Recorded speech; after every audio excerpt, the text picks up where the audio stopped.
Now, we've talked a lot about what the immediate value is, but let's talk long-term value as far as transition planning of executive leadership or ownership that, is ready to kind of move on from the company, and or related to if your business was positioning to sell in the next couple of years. How would a business process review be valuable in that way? I think it adds value in numerous ways. And one obvious way would be saying, okay, we have put a lot of intentionality in our organization and a lot of control and care into our organization, and seeing that, what they're looking at that point, right, are financial information, and saying, okay, well, we spent time, we've made this investment to make sure our processes were in line with best practices as best as we could, the most reasonable way.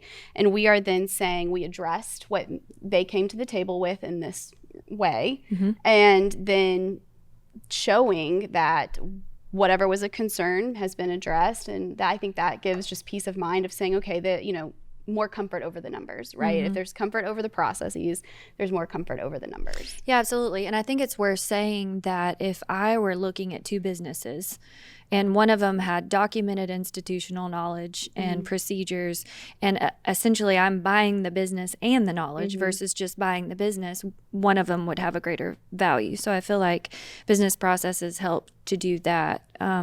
They also, from a transition standpoint, allow information to be disseminated down to other people within the organization so that it carries on the good, essentially, even as someone is leaving that role. So, immediate benefits, long-term benefits, and then is there anything else that you think I've missed that we could cover?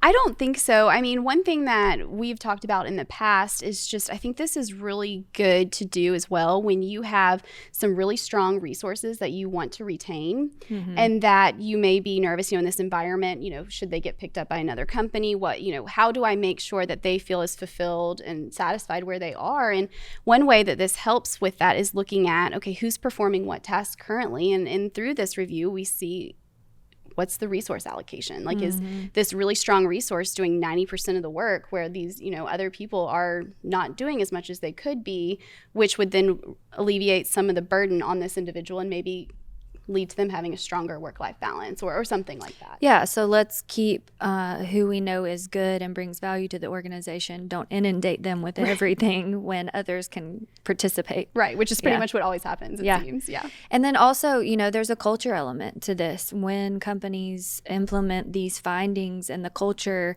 has good controls in place, good reporting, good visibility, good kind of allocation of responsibilities, the culture is better. Well, people are attracted to cultures that are healthy. Absolutely. When they know what their expectations are, et cetera. So from kind of start to finish, there's not a way that I don't find these valuable for organizations, especially executive leadership. Lots of visibility, lots of clarity, and then lots of opportunity to improve over time as able. Yeah. So, and one thing you touched on with culture that I think we see a lot with these is, quite frankly, there may be 5 or 6 people involved in myriads of processes, and there's just, the history there, and nobody really necessarily knows what the other person is doing, or that's mine, not yours. And it just kind of helps bridge some of this gap of, okay, who should really be doing this? Well, these people are doing the same thing.